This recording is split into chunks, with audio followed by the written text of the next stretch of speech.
नमस्कार। सुबह का सूरज आपको ऊर्जा से भर दे। मैं हूं विवेक श्रीवास्तव, आप देख रहे हैं वीपी न्यूज पर स्पेशल रिपोर्ट। लोकसभा चुनाव की स्पेशल कवरेज में आपको हम बहुत अलग अलग जानकारियां और अंदर की खबर बता रहे हैं। 7 मई को लोकसभा चुनाव के तीसरे चरण के लिए मतदान होना है। 12 राज्यों की 94 सीटों पर वोट डाले जाएंगे और इस वोटिंग से ठीक पहले एक नया मुद्दा गूंजने लगा है। आरक्षण और संविधान। पक्ष और विपक्ष एक दूसरे को घेरने में जुटे हुए हैं। कांग्रेस ने बीजेपी पर आरक्षण और संविधान विरोधी होने का आरोप लगाया है, तो वहीं संघ और बीजेपी की टॉप लीडरशिप यह मैसेज दे रही है कि आरक्षण था, है और रहेगा। इन मुद्दों के बीच जनता का मुद्दा क्या है, जनता क्या सोचती है, ये जानने के लिए हमारे रिपोर्टर श्रीनिवास और कैमरा पर्सन राजेश बिहार के सुपौल पहुंचे। सुपौल की जनता के मन में क्या है, सियासी मिजाज कैसा है, आपको दिखाते हैं। तीसरे चरण की वोटिंग से पहले सुपौल से स्पेशल रिपोर्ट।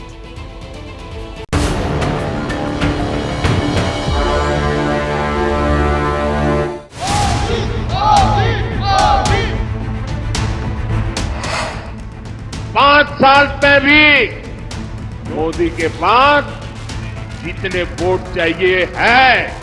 रिजर्वेशन को खत्म करने का तरीका प्राइवेटाइजेशन। जहां भी कमजोर लोगों को थोड़ा सा फायदा मिलता है, वहां ये लोग, उनका ध्यान चला जाता है उसको बंद करने की।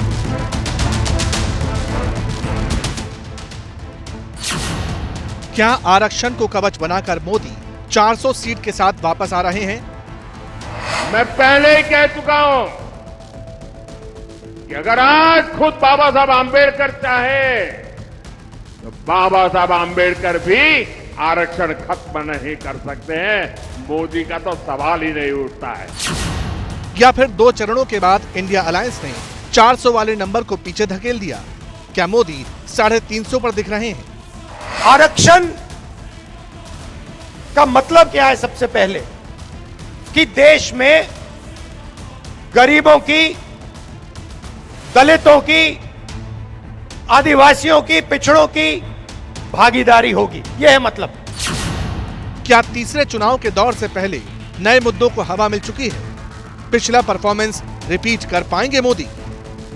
से आरक्षण आया है तब से संविधान सम्मत सारे आरक्षण को संघ पूर्ण समर्थन देता है और संघ ये कहता है कि आरक्षण जिनके लिए है उनको जब तक आवश्यक लगेगा या सामाजिक कारणों से दिया गया है, वो भेदभाव जब तक है तब तक ये आरक्षण जारी रहना चाहिए। या फिर इंडिया अलायंस को बीजेपी को घेरने का बड़ा मुद्दा मिल गया? क्या बाजी पलट सकती है? सवाल यह है कि हिंदुस्तान का लोकतंत्र और संविधान बचेगा या नहीं बचेगा। जिस वक्त राहुल और मोदी के बीच संविधान और आरक्षण पर जोरदार वार पलटवार चल रहे थे, जब आरक्षण को मुद्दा बनाकर जनता के बीच दावे और वादे किए जा रहे थे, तब एबीपी न्यूज का कैमरा महाराष्ट्र से 1900 किलोमीटर दूर बिहार के सुपौल की गलियों में वोटर का मिजाज जानने की कोशिश कर रहा था। यहां 7 मई यानी तीसरे चरण में वोटिंग होनी है। एक बार फिर जनता की आवाज सुनाने, वोटर का मूड भांपने के लिए श्रीनिवास और कैमरा पर्सन राजेश दोनों ने मोर्चा संभाला। वो ताजा दम हो रहे हैं शो बदे दिखाते हुए, आवाम थक रही है तालियां बजाते हुए। जी हाँ, सियासत में कुछ ऐसा ही होता है। सियासतदान अपने वादों की फहरिस्त जनता के सामने परोसते हैं और जनता तालियां बजाती है। नमस्कार, मैं हूं श्रीनिवास और इस वक्त मैं मौजूद हूं बिहार के सुपौल लोकसभा क्षेत्र में अपने उसी सवाल के साथ कि आखिर आने वाले चुनाव में क्या है यहाँ के मतदाताओं का सियासी मिजाज। क्या मोदी की पार्टी होगी 400 पार या फिर परिणाम होंगे कुछ और? चुनाव बड़ा है और जनता के मुद्दों का दायरा भी। जिस इलाके में हर साल कोसी का पानी रौद्र रूप बनकर आता है, विकास लीला और विनाश लीला वाली बहस को जन्म देता है, वहां चुनाव को लेकर वोटर क्या सोचता है? सुपौल के रेलवे स्टेशन के पास श्रीनिवास ने सवालों का रैपिड फायर शुरू कर दिया। वोट का आ गया वक्त। जी हाँ, वोट का तो आ गया वक्त। क्या लग रहा है सुपौल में लोगों के पास कोई मुद्दा है वोट करने का? मुद्दा तो अच्छा है। मुद्दा नीतीश कुमार के संरक्षण में जो है दिलेसर का जो है काम अच्छा किए हैं। कौन अच्छा किया? दिलेश्वर कामत। और नीतीश कुमार के साथ मोदी जी भी पसंद है। मोदी जी पसंद है। अरे तेजस्वी यादव, लालू यादव, MY की बात करते हैं कि मुस्लिम यादव। MY जो है ना, कुछ दिन पहले था लालू जी के टाइम में, जो टोटी और मेटी कहलाते थे, वो मेटी फूट गया और टोटी कायम है। लेकिन टोटी कायम अभी तक भी है, जो जहाँ है सही है। मेटी कौन था? मेटी था जो यादव जी। यादव। और टोटी थे मियाँ जी। मियाँ जी तो टोटी, मेटी फूट गया, टोटी रह गया। टोटी रह गया। प्रभु, क्या नाम है गुरुदेव? बालेश्वर यादव। ये देखिए, टोटी यहाँ है और मेटी है। सच में टोटी मेटी फूट गया। अलग हो गए आप लोग। नहीं सुनिए ना, बोलिए ना। देखिए हम लोग जो है ना, अभी नीतीश कुमार जो हम लोग को काम किया है, जैसे हम लोग तो किसान परिवार से है, किसान है, बिजली वगैरह हम लोगों को सिंचाई के लिए अच्छा प्रोग्रेस किया। बातचीत के पहले दौर में मोदी और नीतीश को जनता ग्रीन सिग्नल दे रही थी, लेकिन क्या यही कॉमन परसेप्शन है या फिर वोटर कैमरे के सामने कुछ और बोलता है और मतदान उसका कहीं और होता है? क्या सुपौल में मोदी लहर चल रही है? भाईजान को प्रधानमंत्री का काम पसंद है या बयानबाजी से दिक्कत? इलेक्शन का टाइम जब आता है ना, तब ये घुसपैठिया नजर आता है, सब नजर आएगा। जब इलेक्शन नहीं लगता? नहीं, उससे बुरा क्या लगेगा? अब तो सब समझ गया है कि भाई बोल करके चल जाएंगे। वोट के लिए हाँ, बोल रहे वोट के लिए बोल रहे हैं, सिर्फ अपना समीकरण बना रहे हैं, अपना उसका बनेगा, फिर जगह पे फिर 5 साल के लिए फिर जो है ना अपना काम देखेगा। मतलब हाँ जीतने के लिए सब कर देंगे। हाँ हाँ हाँ और फिर जीत जाएंगे। हाँ, तो फिर काहे के लिए उस पर चर्चे नहीं होगा कुछ। फिर हिंदू मुसलमान एक हो जाएगा। वो सब एक के है, तो एक के ही है, खून निकाल के देखिए सबका एक के है। और आप कह रहे हैं कि मोदी नहीं चाहिए? नहीं चाहिए। तेजस्वी कैसे लगते हैं आपको? तेजस्वी जैसे हो, तेजस्वी से अच्छा तो राहुल है। राहुल? हाँ राहुल गांधी। हाँ, तो दोनों साथ में ही है। साथ में है तो वही रहेगा, आएगा समय तो वही होगा। और नीतीश कुमार? नीतीश कुमार जाएगा इधर उधर, कभी उस पर जाता है, कभी उस पर जाता है। ज्यादा पलटी मारते हैं। पलटी मारते हैं ना।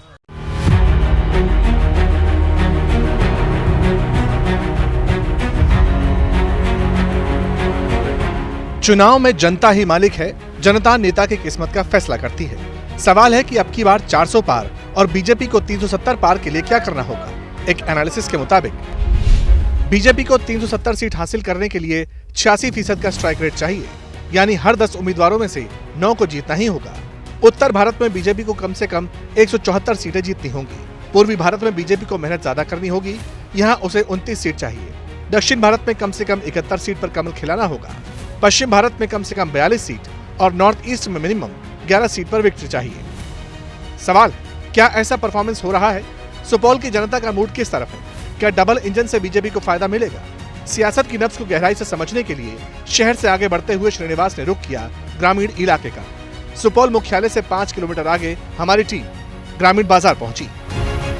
अभी जो प्रधानमंत्री हैं मोदी जी, उनका कामकाज कैसा लगा? उसका क्या काम करेगा? वो मोदी जी आकर के हमारा घर पर आकर के बाढ़ को रोक देता है, या बाल बच्चा खाने के लिए देता है। नदी में कट गया, जमीन का मलगुजारी हम ही लोग देते हैं, और सब भी कहता है बिहार सरकार है।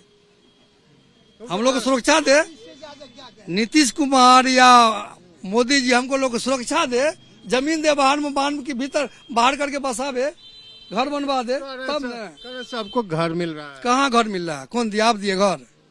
प्रधानमंत्री योजना है कि कोई प्रधानमंत्री योजना नहीं है। चलिए आप पहले आइए, आपसे बतियाते हैं। आइए। आपको दे रहा, आप ही खा रहे हैं। हाँ, अब हमको कहाँ दे रहे हैं आप?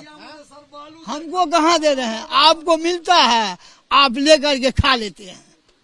नेता लोग लेके खाता है, हम लोग हमारा तो अपने पहुँचाते हैं। आपका क्या नाम है? मोहम्मद अनवारुल। तो कह रहे हैं बड़ा भ्रष्टाचार है मोदी जी के काल में। नहीं, मोदी जी के सही काम हो रहे हैं। अनवारुल साहब कह रहे हैं मोदी जी का सही चल रहा है। जी, क्या सही चल रहा है? फिर वो सरकार बनेगा। नहीं तो काहे बनेगा? पब्लिक को कुछ अच्छा लगेगा तब न बनेगा। बहुत कुछ अच्छा लग रहा है। राशन तो मुफ्त में दे ही रहा है। राशन और क्या चाहिए जनता को? राशन मिल गया तो बहुत कुछ हो गया ना। तो 5 किलो पे चल जाएगा। एक दिन परिवार चल जाएगा तो 10 टका तो जेब में बच गया। बातों का सिलसिला आगे बढ़ाएं, उससे पहले सुपौल का समीकरण देख लीजिए। 2008 में परिसीमन के बाद सुपौल लोकसभा सीट बनी। 2009 से 2019 तक के चुनाव में 2 बार जेडीयू और 1 बार कांग्रेस को जीत हासिल हुई। इस बार मुकाबला आरजेडी के चंद्रहास चौपाल और जेडीयू के सिटिंग एमपी दिलेश्वर गामित के बीच है। मगर जनता के मन में कौन है? श्रीनिवास को एक माताजी मिली, उनकी बात सुनेंगे तो पता चलेगा कि असली फैक्टर क्या है। मोदी अनाज दल का 5 दिन के खर्चा दल खाए छी ना, बाल बच्चा मिल के खाइए ना। आ नीतीश नहीं दारू दल के सब मग छिड़ के कूट एक बन खेल के एगो भट्टी के चल खुल 7 गो भट्टी, घरे घर भट्टी। मतलब नीतीश कुमार दारू बंद किए तो भट्टी खुल गया एकदम पूरे जिला दारू खूब मिल रहा है। खूब एकदम फैला लिए। क्या नाम है सर आपका? मेरा नाम है समीउल्लाह। सर ये बताइए, कोसी का इलाका है जो हम लोग सुनते हैं कि कोसी का प्रकोप इसी इलाके में सबसे ज्यादा होता है। बाढ़ लोगों के लिए मतलब ऐसी हालात हो जाते हैं कि जिंदा रहना मुश्किल हो जाता है। अब चुनाव का वक्त है तो कोसी का जो ये प्रकोप है ये मुद्दा होगा या मुद्दा कुछ और होगा? देखिए, कोसी का प्रकोप तो है ही इस जिला में और काफी कोसी का लोग बेघर हो जाते हैं। अभी भी बांध पे रहते हैं? अभी बांध पे रहते हैं लोग। और क्या कहते हैं, लोग बाहर कमाते हैं जा करके घर। पलायन बहुत ज्यादा। हाँ, पलायन बहुत ज्यादा है।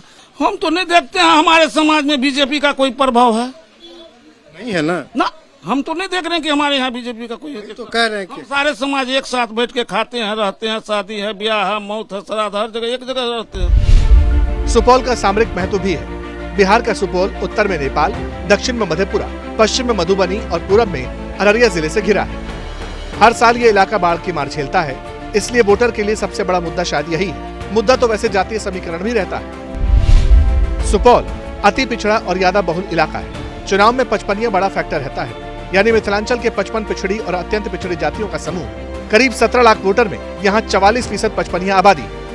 अब श्रीनिवास और कैमरामैन राजेश बढ़ चले थे बसबिट्टी गांव की तरफ। ये गांव मोदी सरकार में मंत्री और भारत सरकार के पूर्व गृह सचिव आर.के. सिंह की जन्मभूमि और पैतृक स्थान है। इस वक्त मैं जहां पे मौजूद हूं, इसकी तस्वीरें जून जुलाई के महीने में सिर्फ बिहार ही नहीं, सिर्फ हिंदुस्तान ही नहीं, आप कह सकते हैं पूरे विश्व में यहाँ की तस्वीरें वायरल होती हैं, क्योंकि ये इलाका कोसी बांध का इलाका है। पूरा इलाका जलमग्न होता है, पूरी जनता सड़क के ऊपर यानी इस बांध के ऊपर मौजूद होती है। लेकिन इस वक्त चुनाव का वक्त है और जब बाढ़ आता है तो उस वक्त तमाम वादे किए जाते हैं कि अगले आने वाले चुनाव तक यहाँ की समस्या दूर हो जाएगी। लेकिन कई दशक हो गए ये समस्या जाती नहीं, नेता आते रहते हैं, मतदाता वहीं रहते हैं, बाढ़ का इलाका वैसा ही रहता है। गांव के बाहर कोसी के ताप से बचने के लिए एक बांध बना है, जहां कुछ फूसनुमा दुकानें हैं। सवाल था, बाढ़ बेरोजगारी जैसे मुद्दे पर जनता का रुख क्या है? वोटर स्थानीय सांसद के काम से संतुष्ट हैं या नहीं? हम लोग तो कभी देखबो नहीं किए हैं। दिलेश्वर कामत का रूप रेखा कैसा है हम लोग देखबो नहीं किए हैं। फोटो भी नहीं देखा। फोटो बैनर पोस्टर में कहीं कहीं लगल रहता है, मार्केट सब जाते हैं तो वहाँ देखते हैं। सिर्फ चिपके हुए दिखते हैं? जी जी। चलते फिरते नहीं दिखते? नहीं, चलते फिरते नहीं दिखे। क्या कीजिएगा, अब चुनाव आ गया। चुनाव आ गया, कोई अच्छा प्रत्याशी को हम लोग तलाश कर रहे हैं। अभी तलाशे कर रहे हैं, अब तो वोट देने का टाइम आ गया। आ गया तो हम लोग भी जो है सो बढ़िया प्रत्याशी जो है, निर्दलीय उम्मीदवार जो आएगा बढ़िया प्रत्याशी, उसी को हम लोग वोट करेंगे। कामत जी के लिए वोट नहीं करेंगे? जी ना, कामत जी मोदी जी के लिए वोट करेंगे? हाँ, मोदी जी के लिए हम लोग वोट करेंगे। ऐसा क्या हो गया मोदी जी में विशेष खास? मोदी जी में विशेष खास यही है सर कि मोदी जी जो कुछ किया है सो देश के लिए किया है। जैसे देश के लिए बेचारा बहुत कुछ किया है।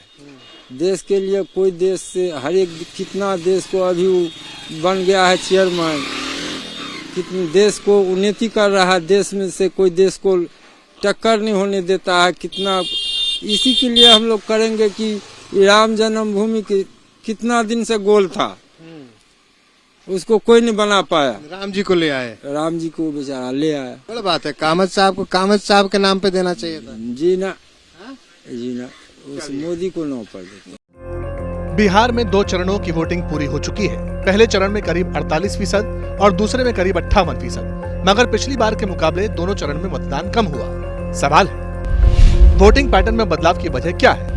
वोटर का चुनाव में कम इंटरेस्ट क्यों है? क्या जनता स्थानीय मुद्दों के बारे में नेताओं से सुनना चाहती है? देखिए, यहाँ सुपौल की बात कर रहा हूँ मैं। यहाँ विकास हुआ है और बहुत ढंग से विकास हुआ है। एक ही समस्या यहाँ है बाढ़ पीड़ितों के लिए। बांध के भीतर जो है वो समस्या अभी तक बनी हुई है। कि उनको भी पुनर्वास के लिए जगह दी गई, लेकिन वो बाहर ही नहीं निकल रहे। हाँ, दी गई है, लेकिन कुछ लोग सबको नहीं मिल सका है। अभी भी बाकी है, कुछ अभी भी कुछ बाकी है, चाहे वो अफसरों के चलते हो चाहे जो भी हो, लेकिन बाढ़ पीड़ितों का उपाय होना चाहिए। जी कुछ बोल रहे थे आप, घर वर का पुनर्वास का बोल रहे थे ना? कुछ हमने बोले एगो बात अहाँके पूछे छी, वर्षा के कोई रोक सके छै? कोई नहीं रोक सके छै। वर्षा पानी डूबा डूबी होबे करते। मैंने मेटी टोटी एक साथ है कि टूट के अलग हो गया? जी नहीं, एक साथ है। MY फर्क होता है। देखिए, हर जगह दो किस्म का आदमी होता है। एक तो होता है जो विवाद को खड़ा करता है, और दूसरा वो होता है जो विवाद को खत्म करता है। तो कुछ न कुछ हर जगह कहीं न कहीं कमी कोई पॉइंट रह जाता है। ये बताइए मासूम साहब, बिल्कुल मासूमियत से बताइएगा, मजहब धर्म जात मुद्दा होगा चुनाव में? जी ना, बिल्कुल नहीं। नेता लोग तो यही बात कर रहे हैं। नेता को क्या, अपना पेट भरने, अपना वोट घसोटने के लिए वो कुछ भी बोल सकता होता है। जय श्री राम तो हो ही रहा है। हो ही रहा है। आपके बगल में सुनिए ना, आपके बगल में किशनगंज में जब चुनाव था तो ओवैसी साहब भाषण दे रहे थे, बोले कि जुम्मे को चुनाव है, बड़ा पाक दिन है, जुम्मे की नमाज मत भूलना। अरे नेताजी, आपको जुम्मे की नमाज का याद दिला? नमाज अपनी जगह है। ओवैसी साहब ऐसे ही बोलते रहते हैं। उनका बोलने पे अगर हिंदुस्तान का मुसलमान उसके तरफ करवट ले ले तब तो अन्याय हो जाएगा। सुपौल बाजार में कैमरे को देखते हुए लोगों की भीड़ इकट्ठा होने लगी थी। मुद्दा है कुछ चुनाव में? मुद्दा यहाँ तो जितना विकास का काम हुआ है, जो मुद्दा कोई है ही नहीं। अब जैसे देखिए, यहाँ मेडिकल कॉलेज बना, 5 इंजीनियरिंग कॉलेज बना, आज हॉस्पिटल जो है 3 मंजिला बना है। कभी यहाँ पर बेड पर कुत्ता सोता था, आज रोगी सोता है, वहाँ दवा मिलती है। और सबसे बड़ी बात मैं ये आपको बता दूं, जे NH जो है, यहाँ इतना NH का निर्माण हुआ है, और भारतमाला प्रोजेक्ट के अंतर्गत 6 लेन भी बन रहा है, जो सुपौल होते हुए आपको गलगलिया तक गया है। कह रहे हैं विकास का काम हुआ। और 4 महासेतु बने हैं, जो एशिया महादेश का सबसे बड़ा महासेतु बकौर से भेजा बन रहा है। विकास दिख रहा है? जी विकास तो हो रहा है। दिखा आपको? हाँ, डेवलप किया है सुपौल। आप तक पहुंच गया? हाँ, देख रहे हैं, स्कूल कॉलेज सड़क ये सब ठीक ठाक है। हो गया जी। तो वोट इसी पे दीजिएगा ना, विकास के नाम पे ना? केंद्र में तो हम लोग मोदी को देंगे। अच्छा। बिहार में युवा चेहरा हम लोग चाहते हैं, क्योंकि पलटू राम जो है ना, कभी भी पलट जाता है। गांजा पी के बौखला गया, इसका ब्रेन अब काम नहीं कर रहा है। नरेंद्र मोदी का मतलब है सत्य के प्रतिमूर्ति। वो श्री कृष्ण के जैसे प्रशासक है, जो भारत को भारत का आयाम में, आर्यावर्त के आयाम में अवतार बता दिया। अवतार नहीं बताए हैं, उस जैसा, उसके पर्यायवाची जैसा। तो मिला जुलाकर श्रीनिवास को ये समझ आया कि नाराजगी कैंडिडेट से है, मगर मोदी फेवरेट है। बाढ़, गरीबी, शिक्षा, स्वास्थ्य, पलायन जैसे मुद्दे जनता के मन में हैं, और विकास बनाम रोजगार पर विजन बिल्कुल क्लियर था। सुपौल में अभी तक देखिए, एक सुपौल से पटना के लिए ट्रेन तक नहीं दिया गया है अभी तक में। ठीक है सर, एक ट्रेन पटना तक के लिए नहीं दिया गया है। और वो लोग कह रहे हैं सर, जाति पाति पे वोट नहीं देना चाहिए लोग को, धर्म के नाम पे वोट नहीं देना चाहिए, महंगाई बेरोजगारी जैसे मुद्दा पे वोट देना चाहिए सर। तो ये बताइए, महंगाई और बेरोजगारी के मुद्दे पे अभी जो मोदी जी की सरकार 10 साल चली, उसमें 10 में से आप मोदी जी को कितना नंबर देंगे? 1 नंबर भी हम नहीं देंगे। अब वो क्या बताए थे कि हर एक साल 2 करोड़ युवाओं को रोजगार देंगे, 15 लाख लोगों के अकाउंट में पैसा देंगे। क्या आए? क्या 2 करोड़ युवाओं को रोजगार मिला? तो सुपौल से आज के इस एपिसोड को यही विराम देते हैं। अगले एपिसोड में फिर कहीं और मुलाकात होगी, लेकिन जाते जाते मतदाताओं से एक अपील, अपने मताधिकार का प्रयोग जरूर करें।